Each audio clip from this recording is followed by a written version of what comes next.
We set the gold standard, which others now follow. And the Vice-Chancellor of Oxford University describes the Times Higher Education World University Rankings as the most widely respected of all the rankings. So the rankings are trusted by millions of people, families, students around the world. And they're helping to shape university strategies. In many countries, they're driving national policies. We see in powerhouses like Russia, like China, using the rankings as a geopolitical indicator to drive the knowledge economy. Now, I'm saying all of this not to boast, although we are very, very proud of the rankings and the gold standard we've set.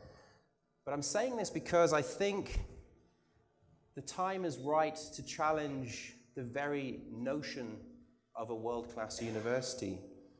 You know, after such an extraordinary, mind-bogglingly surprising 2016 with all the shocks and all the challenges to our assumptions that we've seen, the time is right to reassess what excellence in higher education looks like, what the role of the modern university is, and particularly how universities respond to societal needs, particularly in the emerging economies, but of course across the entire world.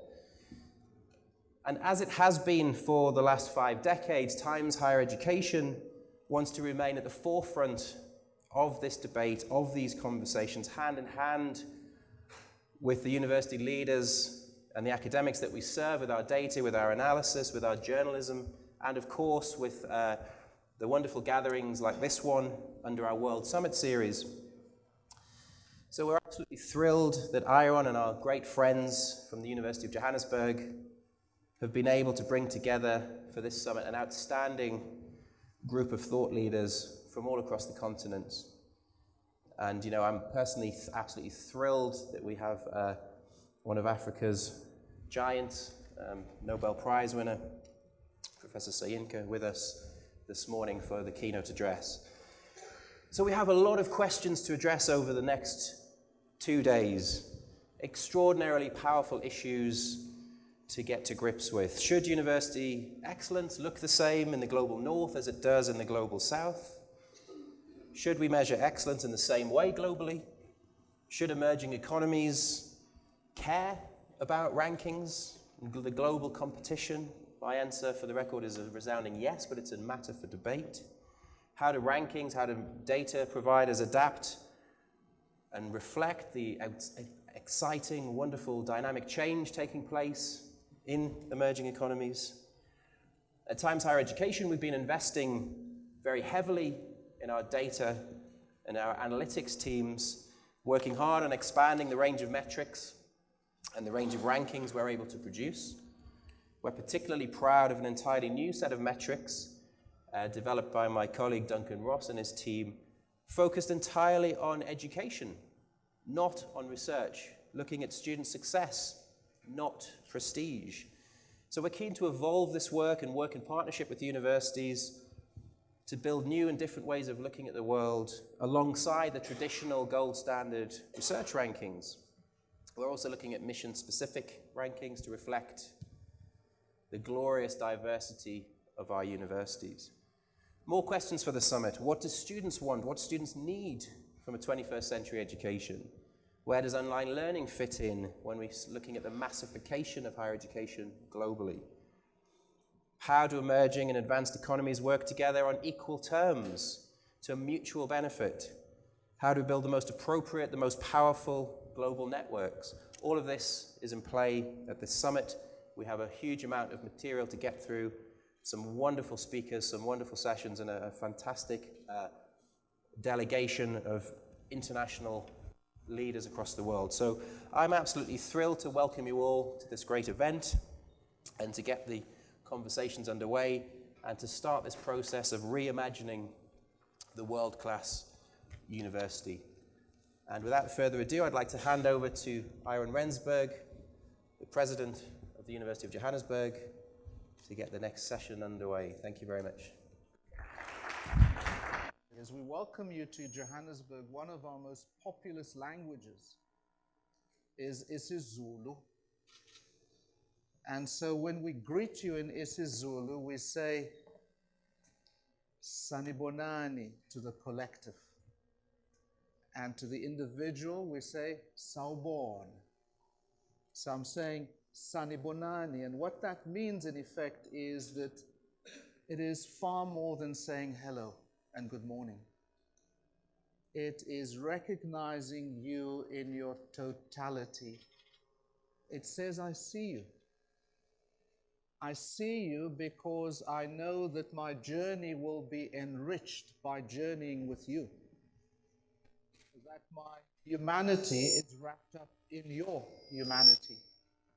And so it's not just hello. And so as I say, sanibonani, the response is yebo. Sanibonani. Sanibonani. So we see each other. And so our journeys meet here in Johannesburg, today and tomorrow. And our journeys from here on will never be the same again. It is because we've brought our full, entire beings to this very important point of coming together.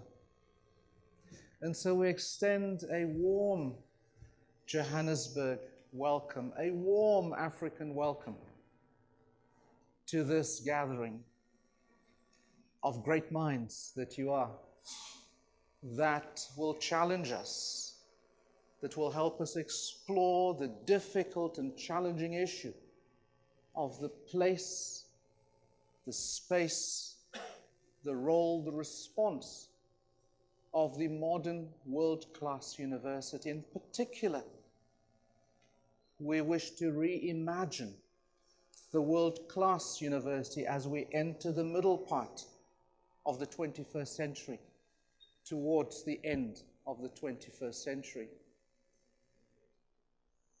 It's self-evident that human society can no longer continue on the path that it is finding itself.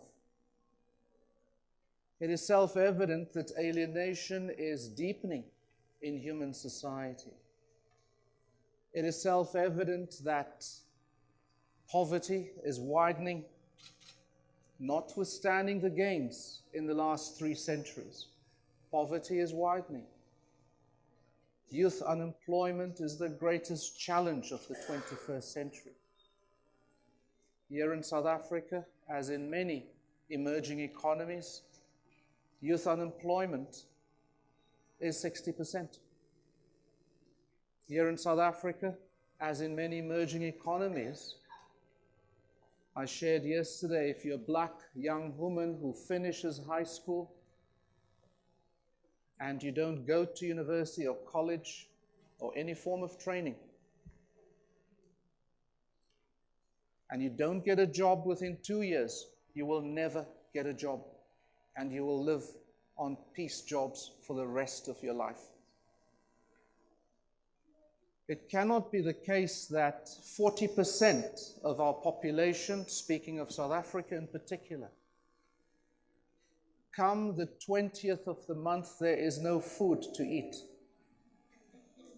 And from the 1st of the month to the 19th of the month, imagine December, 1st of December till the 19th of December.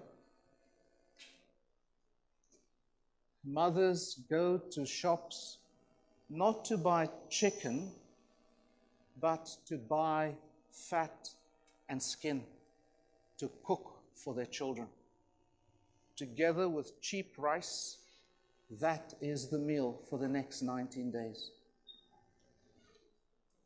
Cannot be the case that these represent the highest ideals of humanity. And our universities are implicated. Our universities are embroiled in this drama. And so we are challenging ourselves today and tomorrow to reimagine the world-class university. It is about excellence, but it's also about transformation. It is about outstanding research and its impact and its consequence. It is also about transforming the possibility, creating the possibility for us to nurture a far better world than we find ourselves in? That is the question for us over the next 2 days. Excellence and building a better future. And our universities sit at the critical point in that journey of enabling humanity to face up to its responsibilities, to rise up to it, and to build, nurture a far better world through our research and through the qualities of our graduates. And so on that note, please accept our warmest welcome. We embrace you with our entirety as we say, Sanibonani, welcome, and we look forward to you making the kinds of contributions that will help society generate hope from our universities and through our universities. So warm welcome to all of our colleagues from across the continent of Africa and across BRICS and the emerging economies, and of course beyond. It's a great privilege and a great honor for us to welcome you and for our paths to meet here today and tomorrow in Johannesburg. Thank you very much.